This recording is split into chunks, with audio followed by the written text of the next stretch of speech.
Hey guys, nze Ron Santos, nandyagadde okweyita football agent ne Kaneito muna Uganda ate nga muwagizi w'omupiira. Yesterday night, today is Saturday, 11th January 2025. So yesterday, bwe nabadde ngenda waka, I was listening to my brothers Ireche ne Brazil and Bogere on Kaboz FM, and I always listen to their show. That show on Friday, and actually they have another show today afternoon omuwagizi naye babadde nga bagezaako okwebuuza why are players naddala nnyo mu ligi ya Uganda, most of them bamaliriza nga bali free agents. At least every after season we have more than 10 or 20 players abali free agents. A free agent simply means nti omuzanyi contract ye weddeko. So kati babadde beebuuza why. Now kambawe answer mu esooka nti Ugandan clubs, they don't have much money, tebasasula bana abazanyi. Ekyokubiri nti abazanyi bano nabo bagala kufuna sente because mulimu nga bwe tukola ku radio nti Kabozi oba Star FM UBC ensasula milioni 5 mwezi. Kati bana abana ekisooka tebabasasula bulungi, nakati nike babagamba okubaweereza tebakabawa. So kati these players tebagala ku renewing a contract with these clubs because they don't actually fulfill what they agree. So for that matter, therefore, these players will not actually sign new contracts with these clubs. So bagala kujja wano ku Viper bakube emyaka ebiri. Clubs ezisasula Viper, KCCA, there are a lot of politics there. There is a lot of unprofessionalism that is going on there. Some players are not playing. Even when these players are playing, they are probably paying someone. So it is tricky. But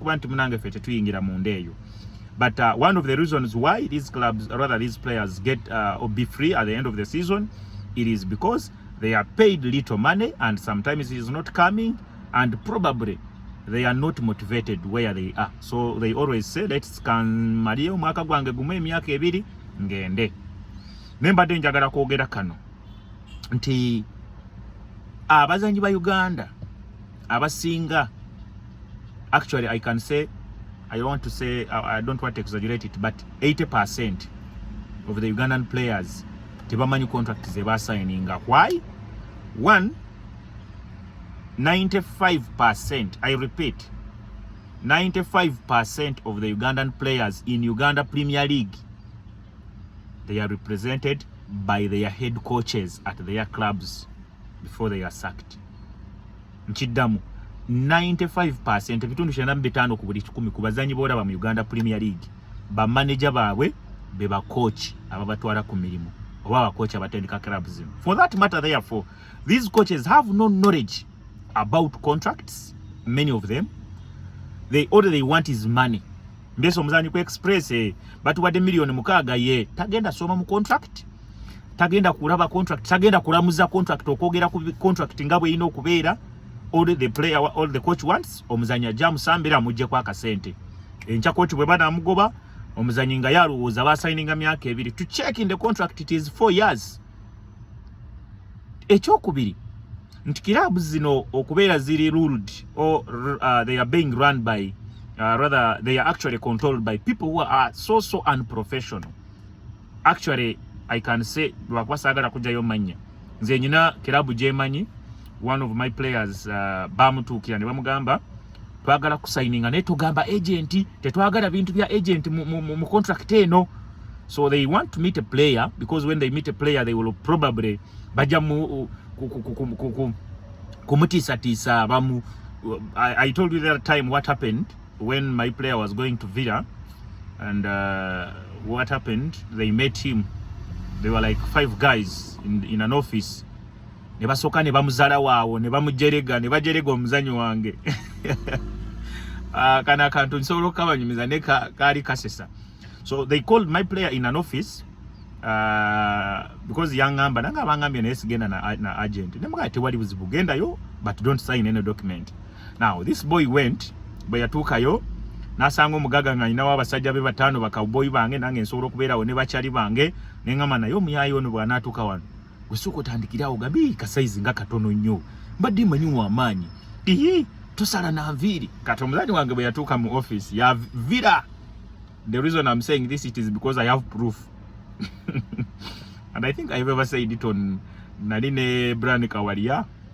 Kati nga batandika omuku kaboyi ba boss ngagamba bati manyi musajja ngora bika bulungi mu kisawe wanongora bika bubi.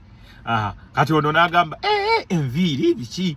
Kati n'omulala namugamba mpozi gyobera tibakusasula. Walidde omwana ono mufunire ekyokulya tunayogera naye nga tanalya. Kati nga bo psychologically babitinga gwe because kati omuzanyi wange batuko okumutuusa ku level yogera n'omugagga ku sente ngo already yatidda ngabana basajja n'abasobola. Kati ye nasigala ku kimu nabagamba nze agent wange ye Ronnie Santos mbadde mbasaba ekintu kyonna nga kyakwogera ku bya mupiira management yange Santos ya handlinga era abasajja ne bankubira and to be honest they were not going to afford era they didn't afford him. Ne tugenda mu club endala. Kati bwe bagwa ku muzanyi nga talina manager oba omuzanyi nga naye omutima gwe gwa kamyu bajja mutiisa awo. Kati bwe bagenda otuukira okwogera ku real matters nga bamugamba tujja kuwa $3 ne million 2 zizino wano. These players are very poor, many of them. Kati bajjayo $2 million ne baziteeka ku meeza. I am telling you kubazanyi 100 mu Uganda nga siba Viper siba KCCA abazanyi 100 mu Uganda mu timu zaffe za Premier League ne Big League n'omuleetera $2 million nga ali free agent. This is it. N'oziteeka ku meeza $2 million. Nti zizo no one not take it or leave it. Tagenda kusoma contract ya myaka meka, tagenda kusoma chicheche bata yagala sente. And that's how they sign them mu myaka nga tebagimanyi. Mwalaba omuzanyi recently yali ku URA nga yamanyari free agent ne yerangira ne mawulire n'agenda in fact na signing ne club endala nga amanyi he is free. Baja kuddamu okumuleetera contract nga abulako omwaka gumu kitundu. Kati era be bamu I know some 2 players now bali ku Express bali bamanyi nti contract zaabwe zaweddeyo. All they knew they are free and I am told they have been told their contracts are still on. These clubs tezifera contract mpozi gyemanyi ye yazaga yo bagifera somewhere. Sagala kwogera linnya lya club. Zaga he was at a certain club nga contract ye weddeyo ne I don't know how they did it especially ate n'okuyitira ne mu federation ne bagifera ne bongeramu emyaka 2 but I'm lucky nti abakulu bamala ne bakitegeera and of course some of these clubs bananyiri clubs they are parents and they have actually baleze bana abaana and some of them understand apart from the unprofessional people benkugambe bakola nabo. So kati at the end of the day batukirira omukulu ng'ebyaddala alaba kano kanake and he was free namuleka n'agenda. The same era ekyali kitubaddeyo ku Shabani nga bano abayaye baagala kuteekamu ebyabwe neero omukulu n'amala n'atugamba mugende. So abazanyi bano tebalina ba agents baabwe abali professional oba bamanye amateeka ga contract because they are different things. Baagala kutambulira ku bakooki bano nti kyolaba nti kooki bwe mugoba mu kitala avaayo n'abazanyi be 10 bwagenda mu Express era bagenda nabo kati neki bwe mutwala era batu kwigamba it is so unprofessional. Tulinga abali mu semi professional football like coach wa KCC yayina abazanyi be. I'm just using it as an example, not Abdallah Mubiru now. Coach wa KCC yayina abazanyi be 6 batambula nabo. Bwe bamugoba KCC n'agenda ku Wakiso ayagala agende nabo. Wakiso bwatuko yine kitakola bulungi n'agenda ku Mbarara City era ajja batwala. You have seen this and it is happening. So these coaches, of course, they don't make these boys read in their contracts. 2, they don't they actually don't advise them well. They also bajja kubaseera because inzo omuzanyi wange nja kutuuka wali ku Viper ba KCC oba ku any team ngenda kugamba omuzanyi wange he deserves okufuna $2 million and I will defend it. Ni President Katinga, there are not so many people here abasobola okumitinga Mulindwa. Kati bwa meetinga Mulindwa ajja kutawa he will, how can I even call it, nti bwa meetinga Mulindwa agenda ku he will go down. Tasobola kulamuza ne Mulindwa because nenze nja kutuke wa Mulindwa. I've packed my good car, I'm probably dressed well and I will meet the man. Ajja kwogera nange ng'amanyi value, I know value for money. Ajja kumbuuza Santos lwaki omuzanyi omwagala $3 million $1 million I've sold a player in Uganda here 100 millions. Yes, because I'm probably worth it, or my player is worth it. Nego agent ojide ku border, coach ojide ku bigere, oba omusajja agenda kuwa omulimo ya kusindikide transport. You can imagine gwe agent, gwe coach alese omuzanyi ne omusajja agenda kubawa omulimo abawadde transport ya mutwalo. Oba yagenda kusasula border. Katona mugambo otya milioni 10. Ninze mpakinze mu loka yange. I've parked my Mercedes Benz. I'm dressed up in a very good way. Nina milioni mu kitundu zenyambadde, nyina engato ya mitwalo 5, nyina engato ya mitwalo 7. So the coach, the man will listen to me. We will not actually do anything apart from debating. We will be talking about, he will respect my demands, and tujja kutuuka ekiseera either tulemagane oba tukwatagane. Ne bw'aba yakusindikidde omutwalo gwa transport nga yalina okuwa transport ekuzaayo, olina okukwata zaayagala. Okitegedde? So ababadde beebuuza, it is because these players are managed by wrong people. It is because these players, probably some of them tebasoma bambe, tebamanyi kusoma mu contract, and they don't want to be managed by the right people. That's why tebatusasula, because fe abamanyi amateeka g'omupiira, fe bali qualified to be managing them, we need to be paid as well. And these boys, they don't want to pay. The fact that they don't want to pay, baagala bali akatini ne mu bulumi, and in that ignorance nosanga nti baba feze. So basically that is it. I think it is also the rule, or rather the role of the federation, to make this really simple, because I know players are very under one of the coaches currently, sagala mogera linyi abazanyi nga 15, good players to the extent nti bali ne ku national level, but they don't have a manager, an agent. Wano tuyinawo nalabye abali fully insist by FIFA currently.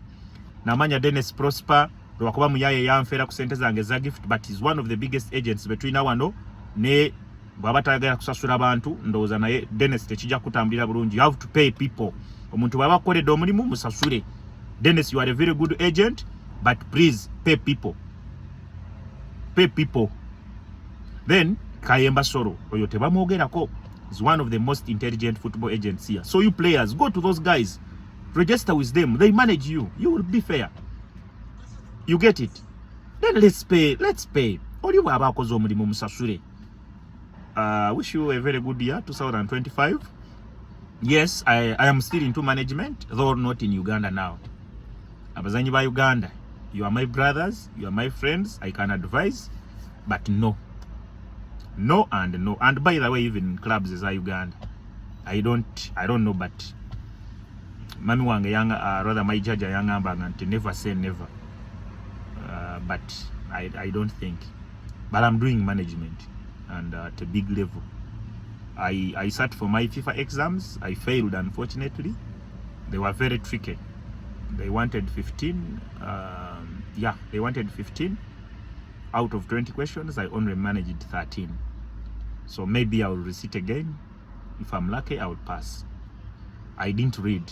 The rules were, in fact, I should have passed. One of the questions that I failed, they were asking me how many players can a professional team loan out or in a particular season.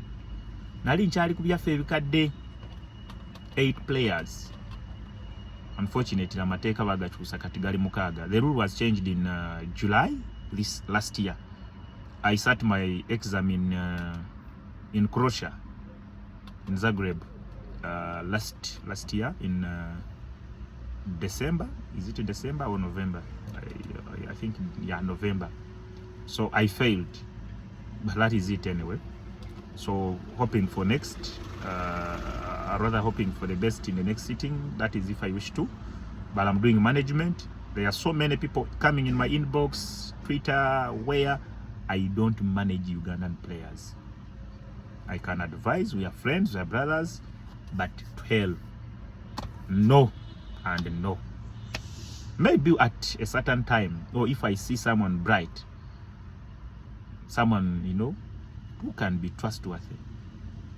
And many agents are running away because of that, but it's up to you guys. Okay, thank you.